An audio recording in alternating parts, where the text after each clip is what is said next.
여호와여, 나와 다투는 자와 다투시고 나와 싸우는 자와 싸우소서. 방패와 손방패를 잡으시고 일어나 나를 도우소서.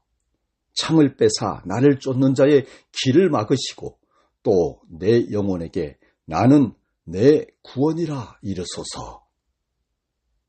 2024년 12월 넘기기가 너무나 힘든 요즘입니다. 아닌 밤중에 친히 쿠데타 군사 반란 비상계엄에 온 국민이 놀라질 않았나. 탄핵 시위로 온 나라가 들썩거리질 않나.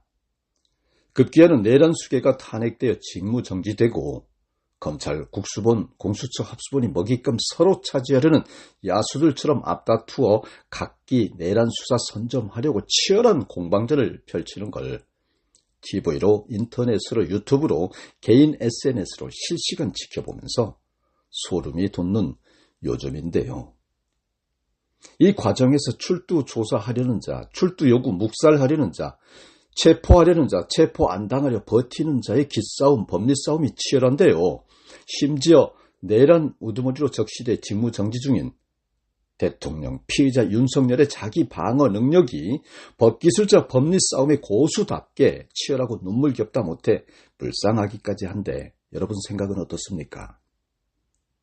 어차피 삶은 인생이란 큰 틀 안에 싸움판이고 싸움은 기술이 필요하다라는 말이 실감나지만 한편 씁쓸한 마음 금할 길 없습니다. 나라가 참 걱정입니다. 말씀이 하나님이신 것을 믿으시면 아멘 하시기 바랍니다. 오늘 저와 여러분이 은혜 나눌 말씀은 시편 35장 1절로 3절을 본문으로 한 싸움의 기술입니다. 프랑스 작가 빅토르 위고는 인생에는 3가지 싸움이 있는데 그 싸움에서 반드시 이겨야 한다라면서 자신의 작품을 통해 그 싸움의 기술들을 설명했는데요. 그가 주장하는 첫 번째 싸움은 자연과 인간의 싸움입니다. 그는 인간이 산다는 것은 자연과의 끊임없는 투쟁이라고 하는 것을 바다와 노동자라는 작품을 통해서 말하기도 했죠. 두 번째는 인간과 인간의 싸움입니다. 이것을 93년이라는 작품을 통해서 주장했어요. 개인과 개인의 생존 경쟁에서부터 국가 간의 싸움, 민족과 민족의 싸움, 이데올로기 간의 싸움에 이르기까지 인간 세계에는 숱한 싸움이 있다고 하는 것입니다. 이는 2024년 12월 대한민국에서 일어나고 있는 일들, 좌우, 진영, 논리, 신구, 인간 군상들의 진흙탕 속 싸움의 형태와도 무관하지 않습니다. 세 번째, 자신과의 싸움입니다. 가장 중요하면서 또 가장 힘든 싸움이죠. 빅토르 위고는 이 싸움을 레미제라블을 통해서 설명했는데요. 인간의 마음에 있는 2가지 자아의 싸움이 벌어지고 있다라고 주장하면서 그는 레미제라블을 통하여 선한 장발장이 악한 장발장을 이기는 승리를 생생하게 묘사하고 있습니다. 먼 역사 속 문학의 묘사를 거론할 것도 없이 2006년도 우리나라에서 상영된 바 있는 영화 싸움의 기술에서는 전설적인 싸움의 고수인 오판수 역 백윤식이 등장하는데요. 오판수가 병태역 제희에게 한 대사 중 하나가 살아가는 인생 그 자체가 싸움인 거야 라는 말이 특별히 인상적입니다. 주먹질하는 싸움이 아니라 인생이 싸움이라는 것이니까요. 그리고 그런 인생들이 모여서 살아가는 세상이 바로 하나의 큰 싸움판이라고 하는 것이니까요. 2024년 내란 수계로 탄핵당한 대통령이 직을 지키려는 싸움과 직을 파면시켜서 대통령직에서 끌어내리려고 하는 국수본, 공수처 등과 피말리는 피의자 쟁탈전 싸움이 실시간 신조어를 만들어내며 매일 K정치 드라마를 찍고 있는데요. 여러분, 이들의 내뱉는 말들에 우리는 충분히 공감할 수 있어요. 자기 변명, 자기 방어, 상대 묵살, 상대 파괴 등 폭력성은 싸움이란 그 어떤 싸움이든 일단 이기고 봐야 한다는 승자제일주의, 그들만의 싸움의 기술, 즉 싸움의 공식이 있어야 한다는 건 어쩌면 진리처럼 당연한 것일 수도 있는 것이겠죠. 내란 수계로 탄핵 가결되고 직이 정지된 상태에서도 2시간짜리 내단이 어디 있느냐는 궤변을 일삼고 일체의 수사와 조사에 불응하고 국민들을 상대로 끝까지 싸우겠다고 하는 내란 피해자 윤석열 대통령이 보여주는 그야말로 살기 위해서는 국민도 정인도 법질서도 가책없이 짓밟는 싸움의 결기와 투지와 그 기술을 보이면서 그야말로 인생은 그 자체로 하나의 큰 싸움판이라고 하는 것을 새삼 인정 안 할 수가 없게 되죠. 그렇다면 여러분, 이러한 싸움에서 오로지 이기려면 어떻게 해야 할까요? 세상의 모든 싸움에도, 조직 간, 개체 간, 인생의 싸움에도 나름 다양한 싸움의 방법, 룰 혹은 기술이 있는 것처럼 혹 성경에서도 그런 방법을 가르치고 있는 건 아닐까요? 바로 오늘 본문이 그것을 말하고 있습니다.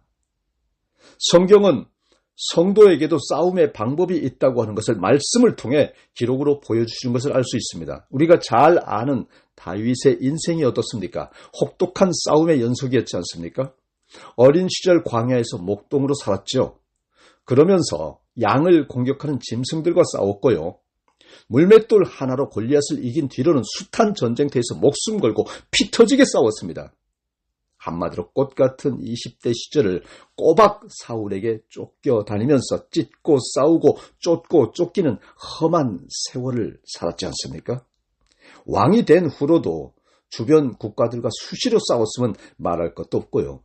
숨 돌릴만 하면 여러 정적들과도 싸워야 했고, 심지어 자기 내면 속에서 일어나는 죄악들과도 땀방울이 피가 되도록 싸웠습니다. 오늘 본문은 바로 그 다윗이 사울에게 쫓겨다닐 때에 지은 시 이야기입니다. 다윗은 사울은 물론 그 누구에게도 인간적으로 잘못한 적이 없었습니다. 이스라엘 군대가 골리앗 장군이 이끌고 온 블레셋 군대에게 거의 패배하기 직전에 처해 있을 때에 거인 골리앗을 쓰러뜨리고 블레셋을 이긴 것이 다였습니다. 죄라면 딱 그뿐이었어요. 그래서 사울도 다윗을 인정하고 사랑했죠. 사위로 삼았어요. 백성들은 다윗을 열렬히 좋아하고 반기고 따랐어요. 그런데 문제는 그렇게 하늘 높은 줄 모르고 치솟는 그의 인기가 문제였어요. 온 백성 만민이 다윗을 사랑하고 좋아하자 참았던 시기 질투심이 발동한 사울 왕이 다윗을 쫓아내고 죽이려고 눈에 그야말로 쌍심지를 켜고 덤벼든 거예요. 딱 이게 팩트예요. 그야말로 죽도록 수고하고 고생하고 공을 세워 상관인 사울에게 바치고서도 욕먹고 배척당하고 죽임을 당해야 할 공적으로 몰리게 된 꼴이었어요. 얼마나 억울한 일입니까? 주군인 사울을 위해서 목숨 바쳐 싸워 공을 세운 것뿐인데요. 그런데 그런 상황에서 다윗은 사울을 향해 원망하거나 불평하지 않았습니다. 여러분, 그럴 수 있습니까? 자신을 미워하고 괴롭히는 사람들을 향해 도대체 내가 무엇을 잘못했느냐고 이럽니다. 라고 따져 묻지도 않았고 또 누군가를 찾아가서 억울하다고 호소하지도 않았습니다. 했다면 오직 하나님께 기도할 뿐이었습니다. 그것이 전부였어요. 여러분, 그럴 수 있습니까? 그런데도 원수들의 공격이 그치지 않았죠. 거짓되고 위선되고 악한 사람들이 다윗을 계속해서 괴롭혔어요. 이런 상황에서 다윗은 어떻게 했을까요? 그것을 말하는 것이 오늘 본문에서 배우는 싸움의 기술입니다. 하나님의 말씀을 통해 다윗에게 가르친 싸움의 기술은 과연 어떤 것이 있을까요? 첫째로 하나님께 맡긴다입니다. 본문 1절부터 3절에서 그는 여호와여, 나와 다투는 자와 다투시고 나와 싸우는 자와 싸우소서, 방패와 손 방패를 잡으시고 일어나 나를 도우소서, 창을 빼사 나를 쫓는 자의 길을 막으시고 또 내 영혼에게 나는 내 구원이라 이르소서라고 기도합니다. 사울을 중심으로 다윗과 다투고 싸우는 사람들이 있었습니다만 다윗은 그들과 직접 싸우려고 하지 않았어요. 다윗의 싸움의 기술은 세상의 그것이 아니었어요. 하나님께서 자신을 대신하여 다투시고 대신하여 싸우시기를 원했어요. 그렇게 한 데에는 이유가 있었습니다. 첫째, 대부분의 경우 나의 적이 곧 하나님의 적은 아니라고 하는 것입니다. 나의 적들은 정말 나의 잘못이나 부주의나 실수로 말미암은 것이고 때로는 내가 잘못한 줄도 모르는 가운데 상대방을 분노하게 만든 경우일 수도 있습니다.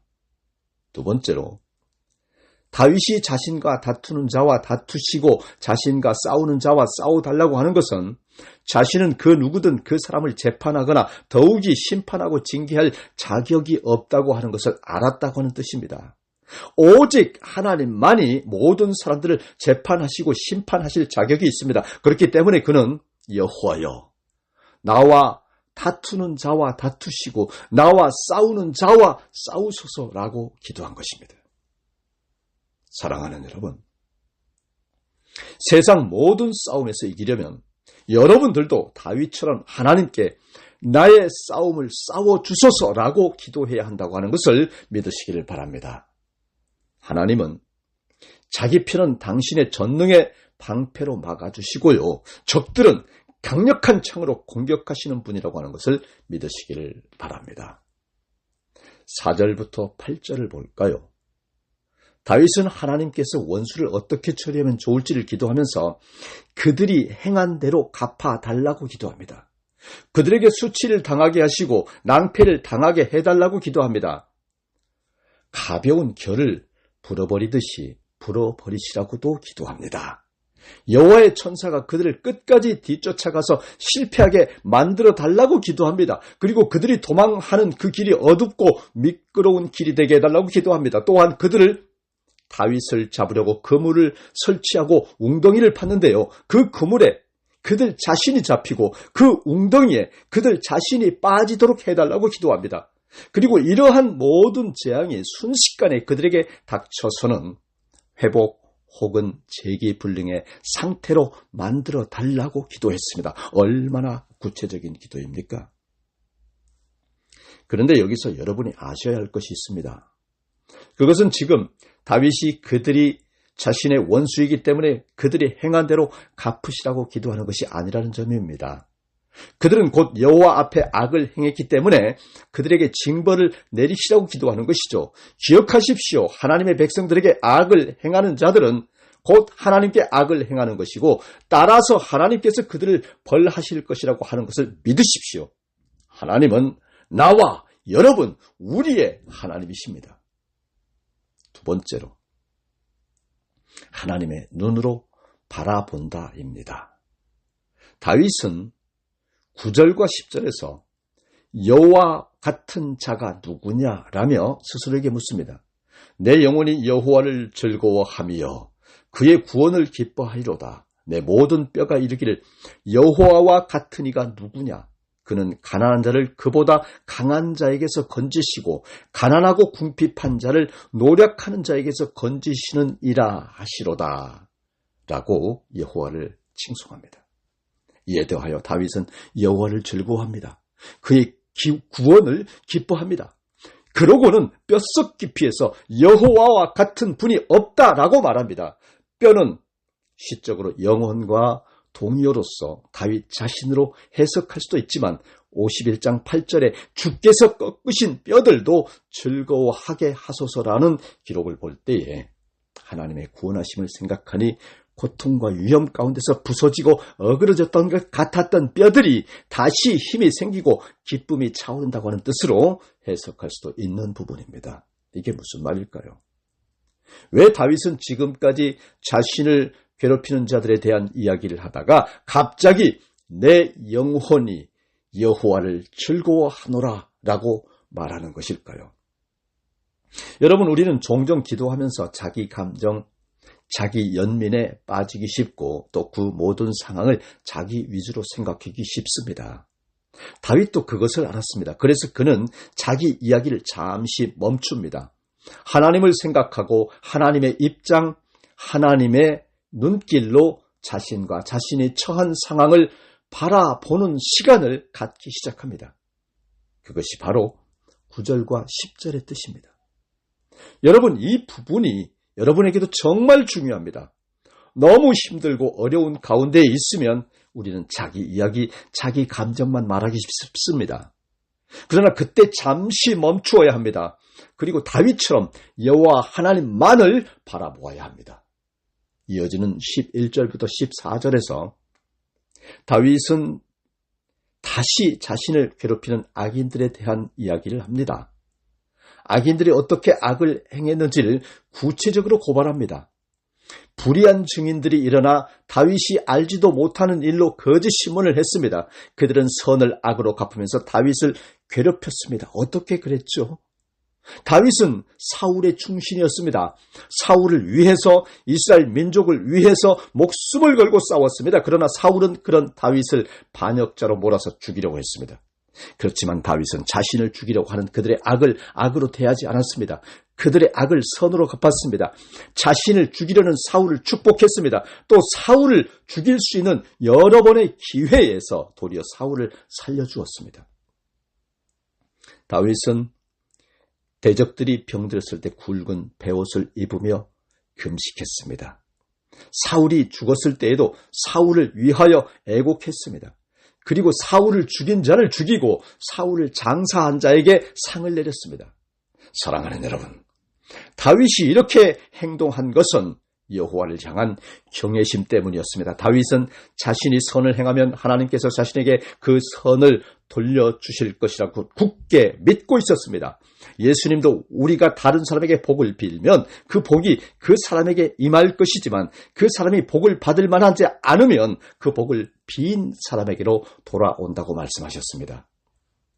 그처럼 다윗이 대적들을 축복하는 기도를 했을 때 그 복이 다윗에게로 되돌아왔습니다.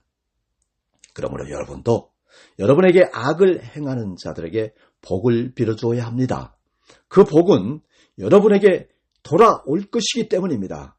그것이 하나님이 가르치시는 성경적 싸움의 기술인 것입니다.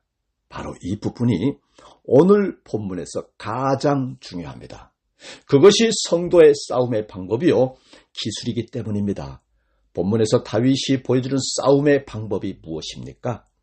내 전략과 무기와 나의 군인들을 데리고 가서 내 방법으로 맞붙어 싸우는 것이 아닙니다. 철저히 하나님의 병법에 따라 싸우는 것이며 하나님께 온전히 내어 맡기는 것입니다. 인생의 숱한 모든 싸움 하나님께 맡기십시오. 그러면 하나님이 싸워 이겨주십니다. 이솝 우화, 해와 바람 이야기 아시죠? 해와 바람이 친하게 지내고 있었는데요. 온화한 해와 달리 바람은 셈이 많고 거만했습니다. 어느 날 바람이 해에게 자신의 힘이 해보다 훨씬 더 세다며 자랑했어요. 그때 마침 한 남자가 두툼한 외투를 입고 길을 걸어가고 있었는데 그것을 본 바람이 내기를 제안했습니다. 저 남자의 옷을 누가 먼저 벗기는지 내기할래? 하고는 먼저 남자를 향하여 세차게 바람을 불었어요. 그러자 남자는 옷깃을 더욱 여미었죠. 이에 바람은 더 세차게 힘껏 불었고요. 그러나 그러면 그럴수록 남자는 외투를 더 꼭꼭 여미는 겁니다. 돌풍과 소용돌이를 동반해서 바람을 일으켜도 남자의 외투는 끄떡없이 벗겨지지 않는 거예요. 그러자 지친 바람을 뒤로 하고 해가 자신의 차례라며 나서서는 햇볕을 내리쬐기 시작했는데요. 남자는 외투의 단추를 하나씩 풀기 시작했고 계속되는 뜨거운 햇빛에 결국 외투까지 벗어 던졌습니다. 여러분, 바로 이것이 오늘 본문에서 다윗이 보여주는 성경적 싸움의 방법이요, 싸움의 기술이라고 하는 것을 믿으시기를 바랍니다. 윤우제강, 부드러운 것이 강한 것을 이긴다라고 하는 말이죠. 노자의 도덕경에 나오는 말입니다. 우리는 이것을 기능제강, 기도가 강력한 것들을 이긴다, 신능제강, 믿음이 강력한 것들을 이긴다라고 바꾸어 말할 수 있지 않겠습니까? 이렇게 다윗은 자신은 하나님의 방법으로 싸울 테니 적들과 그들의 공격은 하나님께서 막아주시라고, 자기 생명을 지켜달라고, 건져달라고 기도한 것입니다. 그것이 15절부터 17절의 내용이에요. 그런데 여러분, 다윗은 하나님이 언젠가는 선한 일의 열매를 거두게 하시고 그들의 악한 것을 심판하실 것을 믿고서 기도했습니다만 그 시기와 방법을 알 수가 없었어요. 그래서 우리는 종종 언제 그 일이 이루어지느냐고 묻고 또 묻습니다. 다윗도 마찬가지였어요. 자신의 상황은 점점 불리해져 가고 대적들은 점점 많아지고 강해져 가고 있었기 때문인데요. 그렇다 보니 다윗도 조급해지겠죠. 그런 가운데서 다윗의 영혼은 점점 더 지쳐가고 피폐해져 있었을 것이고요. 우리도 현실을 보면서 하나님이 무엇을 하시는가라는 생각이 들 때가 있지 않습니까? 하나님이 멀리서 구경만 하시는 것 같을 때가 있다고 하는 말이죠. 그러나 여러분, 하나님은 보고만 계시는 것이 아닙니다. 하나님의 공의로운 심판의 시기에는 잘 돌아가고 있어요. 그러므로 하나님은 정확하게 확실하게 보응하실 것입니다. 하나님은 선한 자에게 은혜를 베푸시고 악한 자에게는 그 악을 갚으십니다. 지금은 아닌 것 같아도 반드시 그리하십니다. 때문에 끝까지 신뢰와 믿음으로 바로 서야 한다는 것을 믿으시기를 바랍니다. 세 번째로 자신을 살핀다입니다. 이제 마지막으로 다윗은 자신을 돌아봅니다. 일반적으로 문제가 생기면, 어려움을 만나면, 환난을 당하면, 그리고 대적들의 까닭모를 공격을 받으면 그 문제만, 어려운 상황만, 환난을 피할 생각만, 그리고 원수 같은 대적들만 기억에 남습니다. 그러나 성도는 그런 가운데서 자신을 더 깊이 살필 줄 알아야 합니다. 22절부터 25절을 볼까요? 여호와여, 주께서 이를 보셨사오니 잠잠하지 마옵소서. 주여 나를 멀리하지 마옵소서. 나의 하나님, 나의 주여, 떨치고 깨셔서 나를 공판하시며 나의 송사를 다스리소서. 여호와 나의 하나님이여, 주의 공의대로 나를 판단하사 그들이 나로 말미암아 기뻐하지 못하게 하소서. 그들이 마음속으로 이르기를 아하 소원을 성취하였다 하지 못하게 하시며 우리가 그를 삼켰다 말하지 못하게 하소서. 이 무슨 말입니까? 모든 문제의 끝, 모든 기도의 끝은 바로 자기 자신이어야 한다는 것입니다. 나를 살피고 나를 돌아보고 회개하면서 주님의 은총을 구하는 것이 최종적인 결론이어야 한다는 것이죠. 다윗이 그것을 보여주고 있는 것입니다. 그렇게 한 결과는 무엇일까요?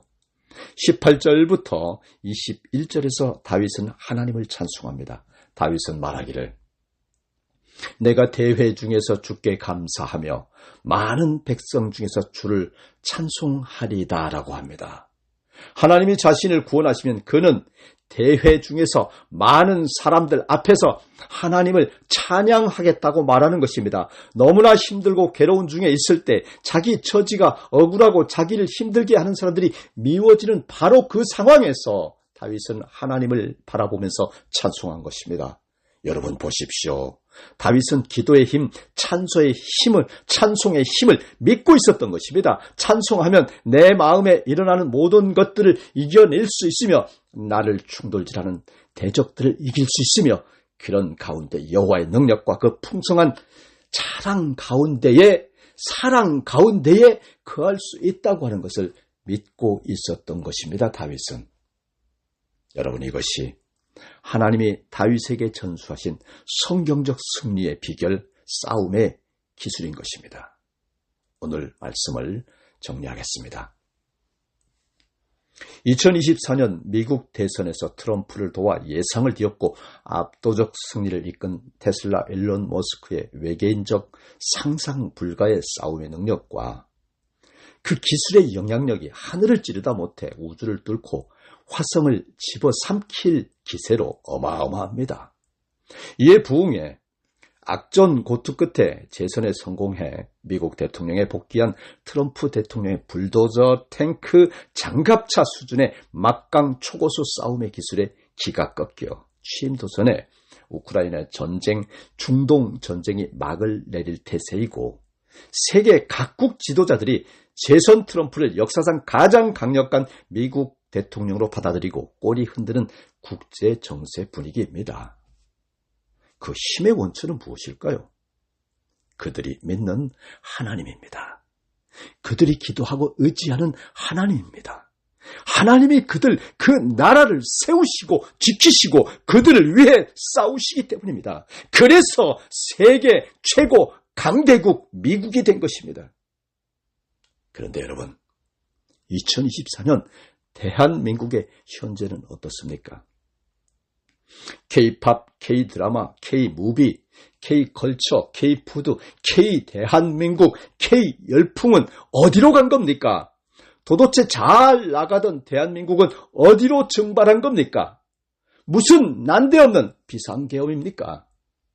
대통령이 친히 쿠데타 내란을 도모해 나라 지켜야 할 군대를 일으켜서 국회를 장악하려 하고 맨몸으로 막는 국민들을 향해 총뿌리를 겨누고 서울 상공에 군 헬기를 띄워 공포를 조장하고 국회 직원, 보좌관들, 기자들, 시민들이 막아선 국회 본회의장을 유리창을 깨고 우악스런 군홧발로 진이기고 진입하고, 아니 이런 일들을 TV 생중계로 두려워 떨며 지켜보는 이런 말도 안 되는 일이 도대체 왜 그 잘나가던 대한민국에서 일어난 겁니까?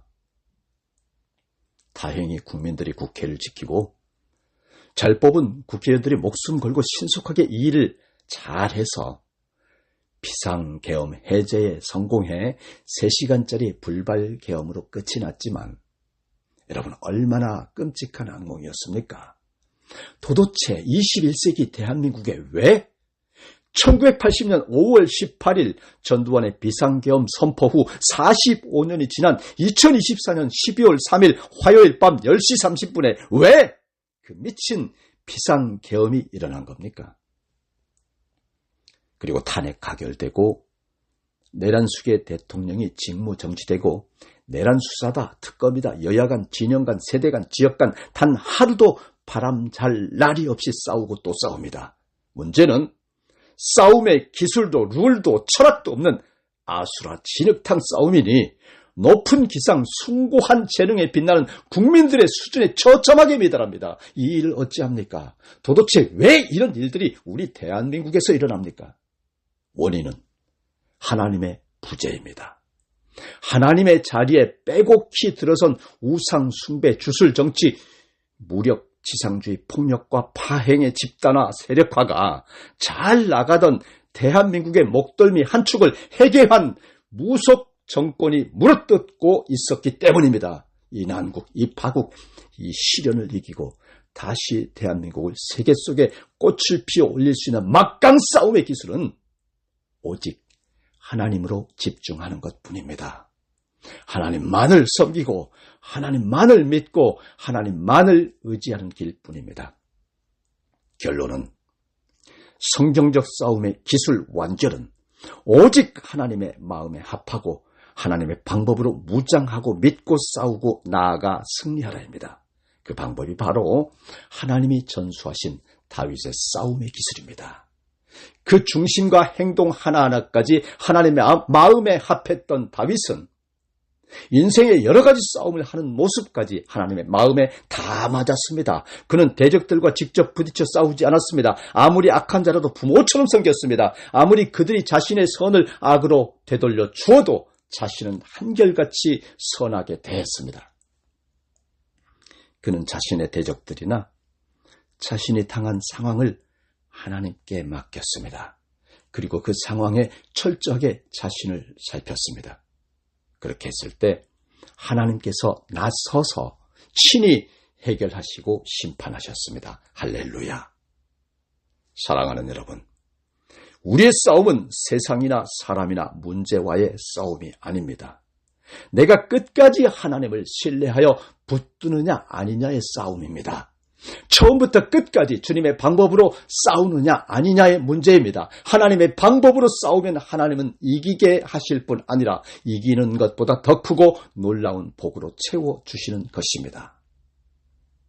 그러므로 사랑하는 여러분, 여러분도 다윗처럼 여러분의 모든 싸움을 하나님의 방법으로 싸워 이기시기 바랍니다.